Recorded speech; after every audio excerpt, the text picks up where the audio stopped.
Hi friends, welcome to Surabhi kitchen. ഞാനിന്ന് നിങ്ങളുടെ മുന്നിലേക്ക് അയില മുളകിട്ട കറിയുമായാണ് എത്തിയിരിക്കുന്നത്.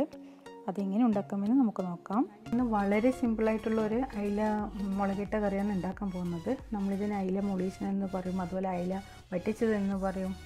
പിന്നെ ഇനി ഇതിന് കൂടുതൽ ഇൻഗ്രീഡിയൻസൊന്നും ഞാൻ ചേർക്കുന്നില്ല. ആകെ വേണ്ടുന്നത് ഉപ്പ്, മഞ്ഞൾ, മുളക് പൊടി, പിന്നെ പുളി, കുറച്ച് വെള്ളം. നമുക്ക് അത്ര മാത്രമേ ഈ ഒരു അയിലക്കറിക്ക് വേണ്ടുന്നതുള്ളൂ.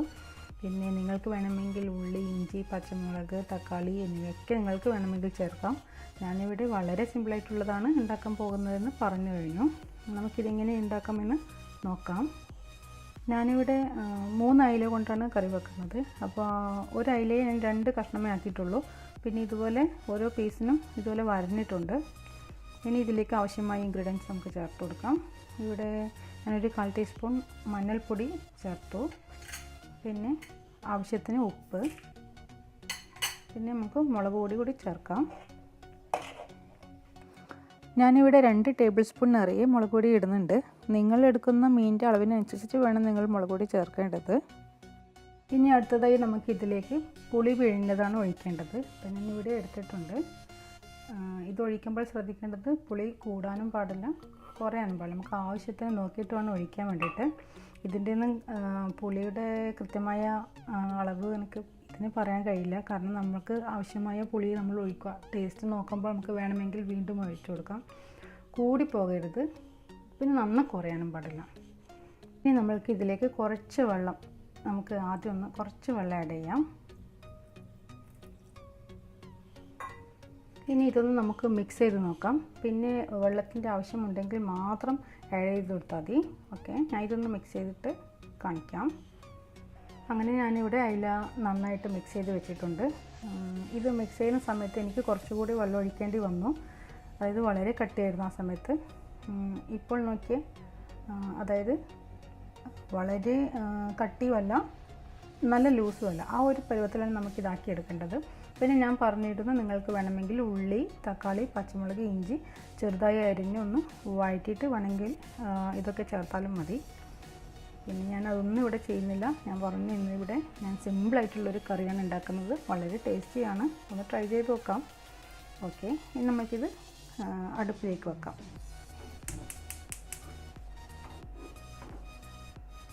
ഇനി ഇതൊരു മൂടി കൊണ്ട് നമുക്ക് അടച്ചു വെച്ച് കുറച്ച് നേരം ഒന്ന് വേവിച്ചെടുക്കാം.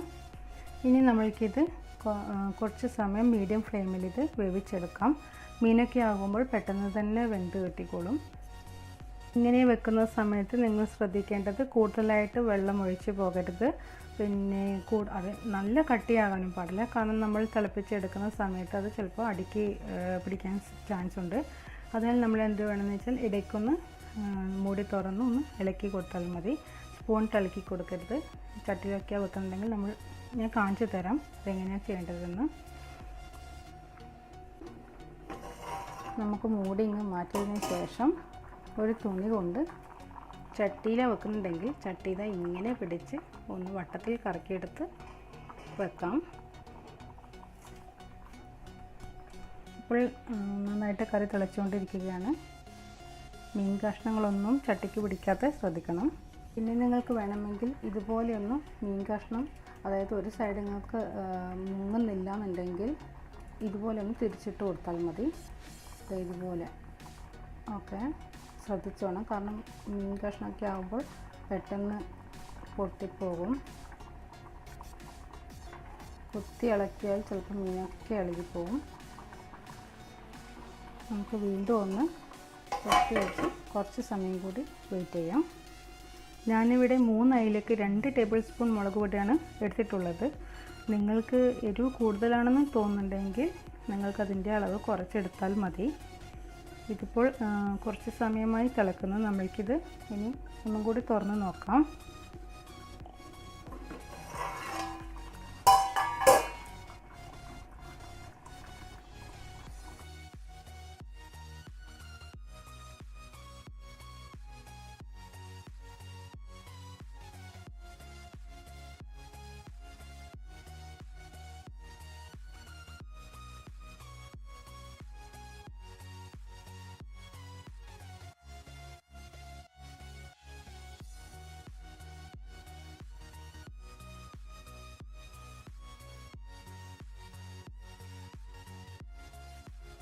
ഇതിലേക്ക് ഞാൻ കുറച്ച് കറിവേപ്പില ആഡ് ചെയ്യുന്നുണ്ട്.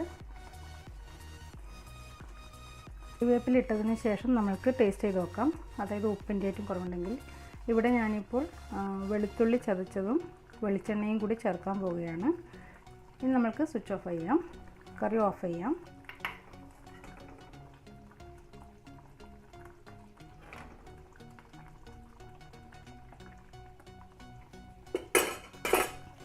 ഞാനിപ്പോൾ കറി ഓഫ് ചെയ്ത് കഴിഞ്ഞു. വീണ്ടും ഇതുപോലെ ഒരു തുണിയിട്ട് ചട്ടി ഒന്ന്. അങ്ങനെ നമ്മുടെ അയിലക്കറി ഇവിടെ റെഡിയായി. അതായത് അയില വറ്റിച്ചത്, ഇല്ലെങ്കിൽ അയില മുളീഷൻ, എന്താ വേണമെന്ന് വിളിക്കാം നമുക്കിതിനെ. ഈ കറി ഉണ്ടെങ്കിൽ ചോറിന് വേറെ ഒന്നും ഇനി വേണ്ടി വരില്ല. ഇത് മാത്രം കൂട്ടി നമ്മൾക്ക് ചോറ് കഴിക്കാം. നിങ്ങൾ തീർച്ചയായും ട്രൈ ചെയ്ത് നോക്കണം. വളരെ എളുപ്പത്തിൽ ഉണ്ടാക്കാൻ പറ്റുന്ന ഒരു കറിയാണിത്. സാധാരണ നമ്മൾ കറി ഓഫ് ചെയ്തതിന് ശേഷം ആ കറി വീണ്ടും ഒന്ന് കുറച്ചുകൂടി കട്ടിയായിക്കോളും. അപ്പോൾ നല്ലൊരു പാകത്തിനുള്ളൊരു കറിയായിട്ട് നമുക്ക് കിട്ടും. ഇപ്പോൾ തന്നെ എൻ്റെ ഈ കറി നല്ല കട്ടിയാണ്. ഇനി ചോറിന് വേറെ ഒരു കറിയും വേണ്ടല്ലോ, ഇത് മാത്രം മതി നമ്മൾക്ക് കൂടി കഴിക്കുവാൻ. ഈ വീഡിയോ നിങ്ങൾക്ക് ഇഷ്ടപ്പെട്ടിട്ടുണ്ടെങ്കിൽ നിങ്ങളൊരു ലൈക്ക് കൊടുക്കുവാൻ മടി കാണിക്കരുത്. അതുപോലെ ചാനൽ ഇതുവരെ സബ്സ്ക്രൈബ് ചെയ്തിട്ടില്ലാത്തവർ സബ്സ്ക്രൈബ് ചെയ്യുകയും അതിൻ്റെ അടുത്തുള്ള ബെൽ ബട്ടൺ അമർത്തുകയും ചെയ്യുക. ഇനി ഒരു പുതിയ റെസിപ്പിയുമായി ഞാൻ എത്തുന്നതായിരിക്കും. Thank you.